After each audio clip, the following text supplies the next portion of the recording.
It's frustrating when you have barely finished doing a happy dance over your digital course sales Stripe notifications, only to open your email and see course refund requests. Sometimes before the course has even started. How can we live in the excitement and the success of the moment if we are dreading the refund requests that we feel are sure to come? In today's episode, I'm going to give you 5 steps to minimize the refund requests that you receive for your digital course. After all, we want to keep those funds heading from Stripe into our bank account, not back into theirs. 4 of these ideas are ones that I have been using for over 15 years in the college classroom and in my paid courses as well. After all, it can be nearly impossible to grow your business if you are constantly worried about processing refunds. The lost credit card fees alone, they're enough to make you want to cry, but it doesn't have to be that way. Now, the 5th step is something that I only use in my paid digital courses, and because it is the step that can give us the heebie-jeebies, at the end of today's episode, I'm going to give you the proverbial easy button that will save you time, energy, money, and frustration. Anyone can add a digital course to their business. So what sets the 6-figure course creators apart? You're about to find out. Welcome to the Digital Course Creator Podcast with Dr. Moira, a longtime entrepreneur now using her PhD in psychology to help you go from sticky notes to sales worth celebrating. What if it were possible to reduce the number of refund requests we receive for our digital courses and boost the number of raving fans we have all at the same time? We can. We hear a lot about engagement when digital courses come up, and you'll hear me talk a lot about student engagement. Today, I want to focus on a slightly different piece of the student experience, and that is connection. Now, connection is a part of engagement, but it isn't the whole of engagement. Connection is the magic behind reducing those refund requests and creating raving fans of our courses and of our business. So let's jump in with step number 1. Step number 1 is all about communication. A lot of times you hear me say that consistency in business rarely is the end-all and be-all of success. In this case, however, consistency reigns supreme. Our students need to hear from us consistently. Think about it. We hand over a credit card for, probably $2,000, and then we don't hear anything. Maybe we get an email notification that our card has been charged, but that's it.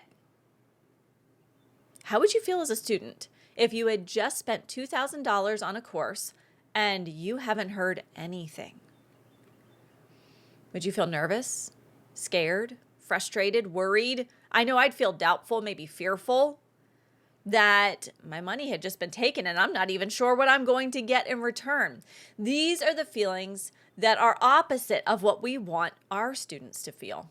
We want them excited. We want them ready to shout from the rooftops what they're doing, what they've invested in, and we want them to dive in the moment the course is open.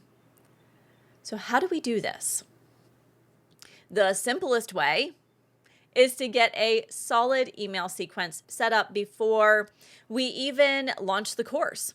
The moment the new student enters their credit card information, we want a sequence to kick off, to warmly welcome them. In this series, you can include things like just a normal welcome email. You can include a timeline of events. You can talk about important links and login information, how to get help or support easily.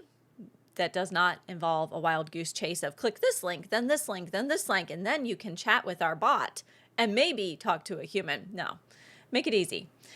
We can include what kind of pre-work they could be doing in order to feel like they make progress even before the course officially begins.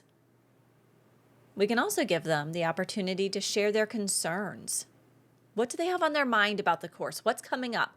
Because if we can address those concerns early, they're more likely to stick around.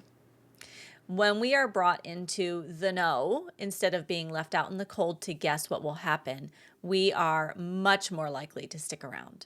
We are also more likely to forgive the tech glitches that will happen, I promise you. Now, let me give you a real life example of kind of what we don't want to do. I'm part of a membership that has master classes, it has a tech platform, it's got all these things. And until recently, the different pieces were different add-ons that you had to purchase for additional cost. Now, recently, this business ran a promotion to new people who are not currently part of the business, and they offered multiple pieces of the business for a low rate combined. Current members that were being served ads in Facebook, seeing this new offer, you can guess how they felt. Some of them were paying double this amount. And it wasn't a promotional like intro rate. This was the forever rate that people were going to be paying if they were just coming into the business. So current members felt shocked. They felt cheated. They were really disappointed in the lack of communication. And because of this, people are leaving the membership because they feel like they aren't being taken care of. Now, a simple email sequence letting current customers know what was about to happen and how they could upgrade their personal membership that they already have to take advantage of the new offer would have gone a long way toward creating trust.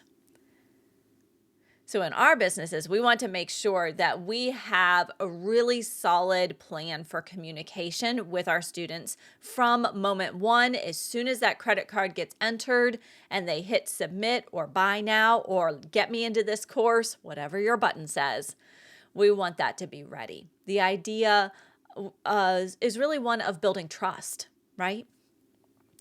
Now, this idea of trust leads us into the next step that I want to talk about today, and that is to create opportunities for connection. We need connection as humans. Even those of us who are extremely introverted, we need connection. And that is certainly true when we have made a financial commitment to a course. We want to know that we're not alone, that we're not going to have to do this all by ourselves without any kind of support. This means, as course creators, the sooner we can foster connections, both with the students and helping the students create connections with themselves, the more at home they feel. We've all had that friend's house that we loved to go to because you just felt at home there, even though it wasn't your house. That's what we want for our students. We want them to feel at home in our course and our course spaces. In my digital courses for college, I often have a journal assignment that allows for students to share their thoughts, their questions, their concerns, their big ideas, the search that they did on this specific topic because they were just interested. And it's often their favorite part of the course because they get to connect with me. Now, this probably isn't possible for a really big digital course, but we can probably mirror that kind of connection. Now, if you do have a smaller course or you run your course, say, in small group cohorts where you have a start date and end date and it's a limited number of people are allowed in at a time, or maybe you have a high ticket VIP option, then you might be able to do something similar to that journal experience for your different modules inside your course. Now, if you are in a bigger course or you are growing your course and scaling it, maybe at just a regular entry-level tier, maybe not the VIP option, you still want your students to connect, right? We can give our students the chance to share their thoughts with us with video messages, voice messages. Maybe you have a Telegram, a Slack setup, a Slack channel set up for your course. If you're small, Telegram messages are awesome for going back and forth. Slack messages are awesome. Facebook Messenger, awesome. But in the bigger courses, you might still be able to use things like Slack and Telegram, but this is where things like Facebook groups, Circle is another platform that offers Facebook-like groups, Slack groups that allow everyone to connect at once. The benefit of having a big group like this is that not only can the students connect with us, the course expert, because we're going to be in that group, we're going to be active. They can also connect with one another and begin making friends, building collaborations, and even answering each other's questions, which is fantastic when that happens. We can open these kinds of groups up a little bit early, especially if our course doesn't start for another few days. because they can go ahead and get connected before the coursework even starts. They feel like they're at home. They've found a place to rest, to be, to create. Now, the key to that working, to creating the at-home atmosphere, is that we want to have really good connection posts planned. Help people find one another. Show up as the course creator, the expert that you are. Be present, even before the course begins. So often, what happens in larger courses is we think, if we purchase that course, we think, oh my gosh, I'm going to have this opportunity to connect and interact with this course creator. But we don't, because the business is too big. The beauty, especially when our business is smaller, is that we can show up in a very personalized way. We get to answer posts. We get to start conversations. We get to pose thought questions. We get to foster connections. When we're connected and we feel like our questions are being answered, we are less likely to ask for a refund because our needs are being met. And this brings us to step 3, which is to consistently ask for feedback. When we ask for feedback, it gives students a sense of ownership over the process. And when we're owners, we tend to stick around. The key to asking for feedback is to make sure that you are willing to implement the ideas or at least address them. For instance, I often have in my college classes, you can imagine, students asking for extra credit. I don't offer extra credit. I haven't in 15 years. Well, maybe one time, but mostly I don't. But I do address the request every single time it comes up by letting them know that a portion of their grade is 100% doable for every student. So there are pieces of their grade that are not tests that create anxiety. There are pieces of their grade that everyone can get 100% on. And so I treat that like their extra credit. Now, in a paid course, obviously, this looks a little different because we're not offering grades. We're not doing anything like that. But it might be a student asks for additional concepts, examples of a concept. So we need to be able to respond to that. We need to either say, hey, here are some additional examples. I'm so glad you asked. You're right. I get that it was confusing and that you need more examples to understand the concept. So we can thank them and comply. Or, in this case, if there are a lot of examples in, say, the Facebook group, you can teach them how to search the Facebook group for these examples and say, you know what? I think it's really powerful and impactful when we can learn from our peers. And I have seen so many great examples in the group. Here's how you can search for them so that you can see a lot of different industries using this information. You can get some really great and creative ideas. Not only have you just taught them a new skill to search those Facebook groups, you have boosted their confidence that other people are doing it, so I can too, and you have given them the resource they've asked for. Over the years, I've found that when we give students the opportunity to provide feedback, something even bigger happens. It's not just that they get their questions answered. It raises their own level of self-awareness of their behavior, their effort, their use of the course materials, and ultimately, it helps them take a new step forward. One simple question, can create this shift in self-awareness, and it goes something like this. Is there anything that I can do better to help you be more successful in this course? So I've taken it on myself saying, what can I do to help you? And a lot of times, I can't tell you the number of times this has happened. I've had students say to me, well, I realized that I actually have access to everything. You've given me everything I need. I just need to shift what I'm doing.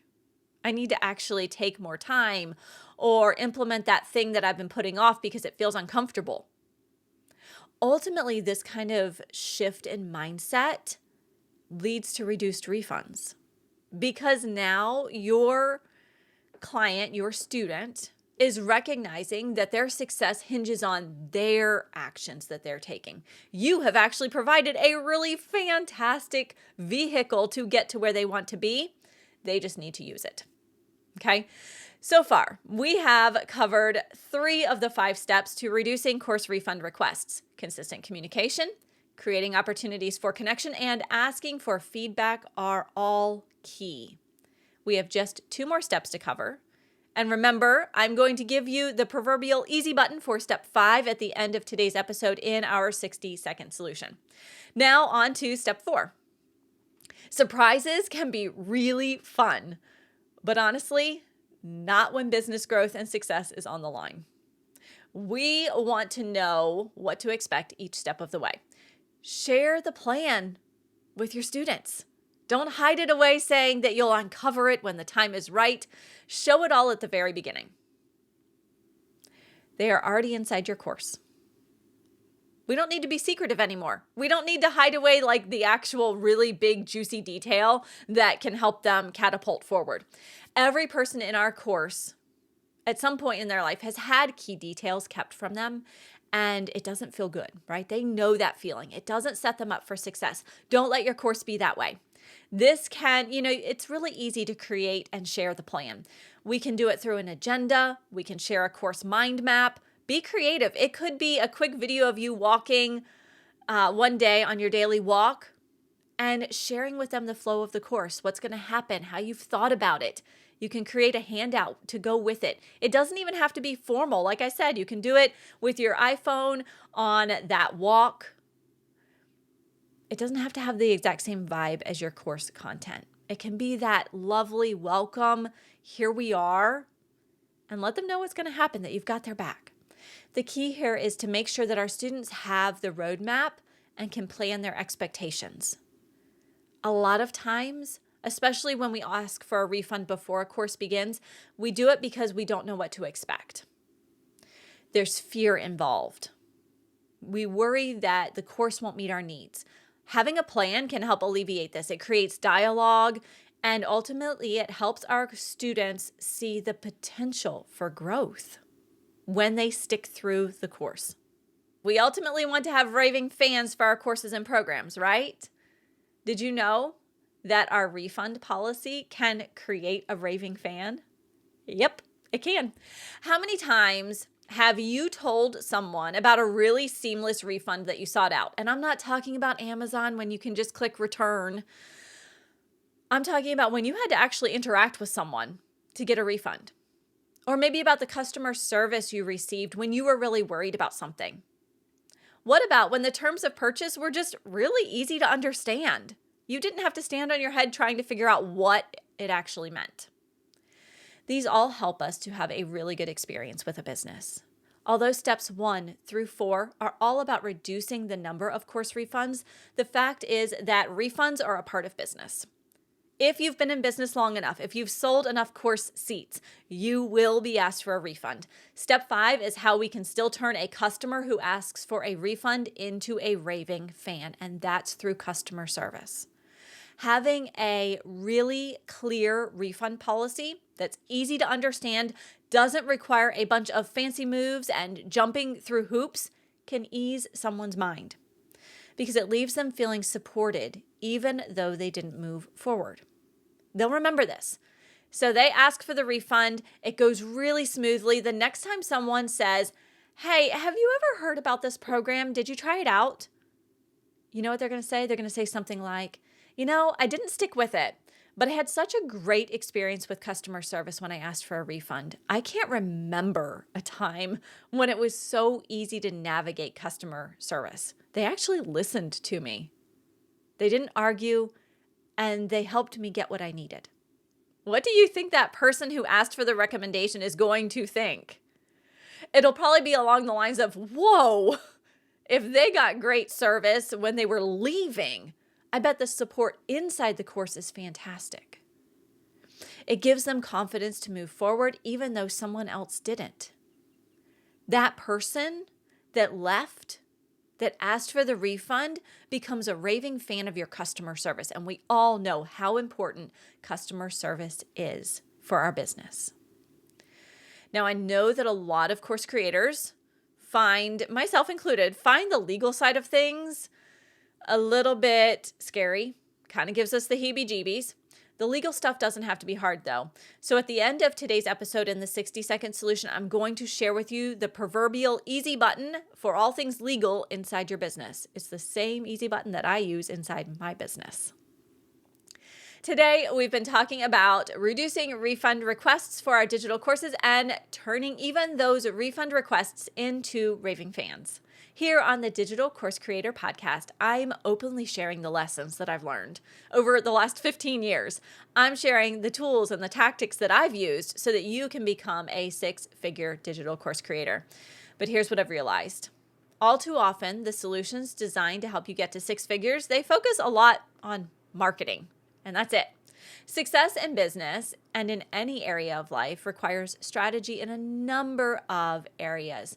And you can get that from a lot of different resources. We are so lucky. We have books, podcasts, webinars, courses.